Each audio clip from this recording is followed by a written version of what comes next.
자, 여러분 보십시오. 우리가 영적으로 좀 하나님 앞에 나가려고 그러면 사람들은 뭐라고 얘기하냐면, 야, 너 그렇게 지금 한가하냐? 너 지금 뭐 하고 있냐? 야, 너 신앙생활은 그렇게 하는 게 아니야. 너 있잖아.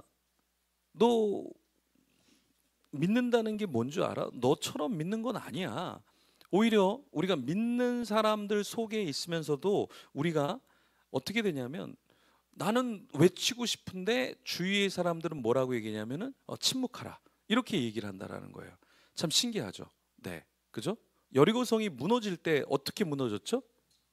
예, 7바퀴를 돌고 그 다음 뭘 했죠? 소리를 쳤죠. 근데 참 희한해요. 우리가 세상의 이 관점으로 보면 어때요?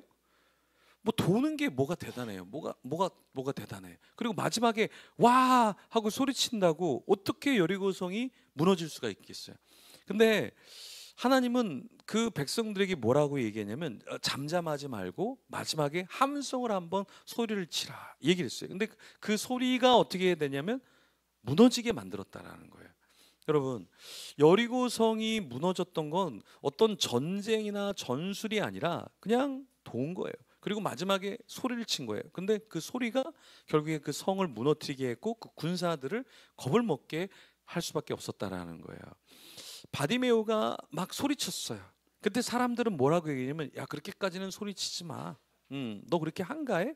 그런다고 뭐 될 것 같아? 네가 그런다고 뭐 영향이 있을 것 같아? 그러니까 세상은 우리로 하여금 계속해서 침묵하게 만든다라는 거예요. 침묵하게 만든다는 거예요. 그죠?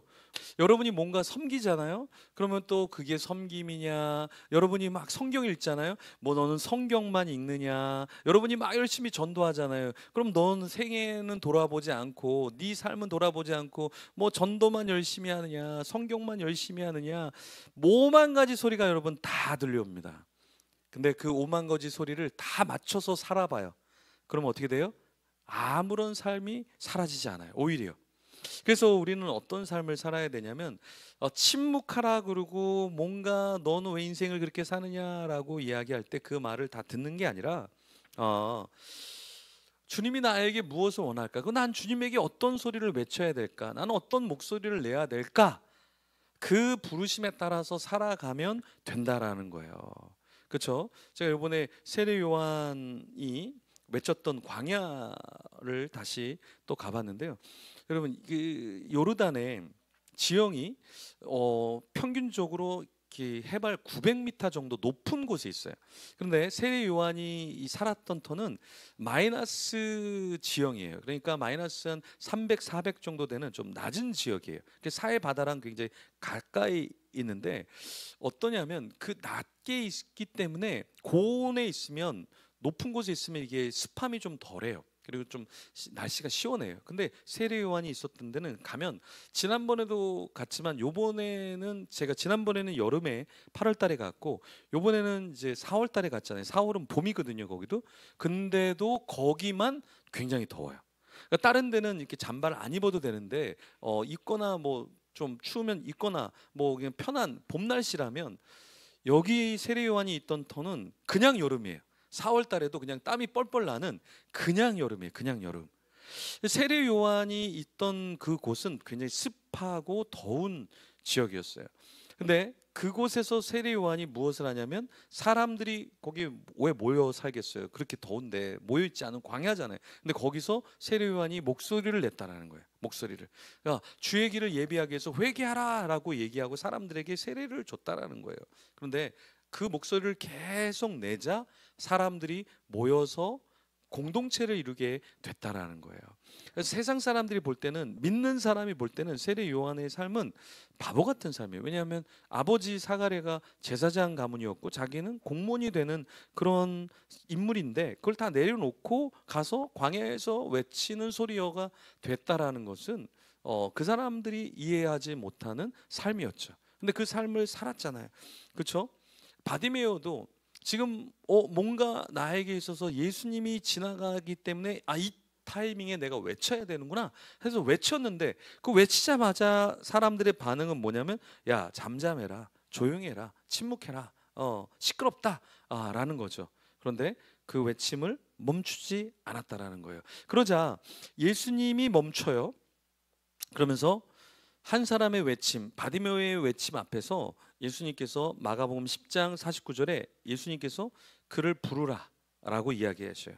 그래서 나의 앞으로 그 사람을 데려오라 이렇게 말씀하신다는 거예요. 그래서 우리는 외칠 때, 섬길 때 어디까지 해야 되냐면 주님이 부르심, 주님이 알아주시고 그 사역이 될 때까지 계속해서 사실은 외쳐야 되는 거예요. 근데 사람들은 어떠냐면 사람들은 대부분 포기해요. 요 정도 하고 안 됐으니까 난 안 돼 라고 포기한단 말이에요. 섬길 때도 내가 섬겨봤더니 잘 안 돼. 그러니까 포기하자. 내가 복음을 전할 때도 내가 복음을 전해봤더니 잘 안 돼. 그러니까 포기한단 말이에요. 근데 물은 100도에서 끓는다고 하죠. 90도가 아니라 70도가 아니라 100도에서 물은 쫙 끓기 시작한단 말이에요. 거기까지 외침이 있어야 된다라는 것입니다. 그래서 대부분 유튜브를 하다가 사람들이 접어요. 예, 왠지 아세요?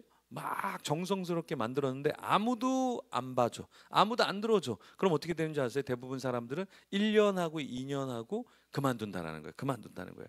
근데 한 유튜버가 100만을 찍었던, 유튜브 100만 찍기 쉽지 않잖아요. 그 100만을 찍었던 유튜버가 자기 이름 빼고 자기의 아무것도 이렇게 내가 이 정도 유튜브다라는 거를 빼고 새롭게 유튜브를 한번 개설해 봤대요. 실험을 한 거예요. 근데 그렇게 해서 개설을 했을 때 100만 유튜버가 그렇게 하니까 잘 됐을까요? 안 됐을까요? 예, 여러분의 심보가 나오죠. 안 됐어요. 예, 실제로 안 됐어요. 자기가 100만 유튜버가 돼서 자기 채널에 올리면 수십만 수백만의 조회수가 나오는데 자기의 이름을 빼고 딱 새로운 유튜브를 딱 만들어서 딱 했는데 안 됐어요. 6개월이 됐는데 안 됐어요. 1년이 됐는데 안 됐어요. 2년이 돼도 안 됐어요. 근데 이 사람이 그만뒀을까요? 계속했을까요? 계속했어요. 왠지 아세요? 자기가 처음에 채널을 키울 때 처음부터 잘 됐을까요? 안 됐을까요? 안 됐죠. 어느 순간에 100만이 됐을 때는 이게 편한 거구나 알았지만 이 유튜버는 포기하지 않았다는 거. 왜? 자기는 100만 유튜버이기 때문에 그 정도로 될 것을 경험했고 되는 걸 알기 때문에 한 달이 지나고 6개월이 지나고 1년이 지나고 2년이 지나도 하면 된다라는 걸 알기 때문에 포기하지 않아서 결국에는 또 다른 채널을 굉장히 크게 키웠습니다. 대부분의 사람들은 조금 외쳐보고 아무도 반응 안 하네? 그러니까 접어요. 근데 그게 아니라 아무도 듣지 않아도 내가 외쳐야 되기 때문에 계속해서 글을 올리고 유튜브를 하고 목소리를 내고 사역을 하면 들려진단 말이에요. 그래서 지금 바디메오도 어떻게 되냐면 주님이 들으시고 멈춰서서 걔 좀 한번 데리고 와봐. 이렇게 된다라는 거예요. 여러분 사역을 선교 사역도 그렇고 일을 할 때도 그렇고 끊임없이 내가 멈추지 않고 나의 길을 가다 보면 사람들은 다 봅니다. 저 사람 어려운데도 계속 일을 하고 있구나. 저 사람 어려운데도 선교를 계속하고 있구나. 저 사람 어려운데도 사역을 계속하고 있구나. 여기에서 주님이 주목하게 되고 사람들이 주목한다라는 거예요. 여러분 개척교회도 마찬가지입니다.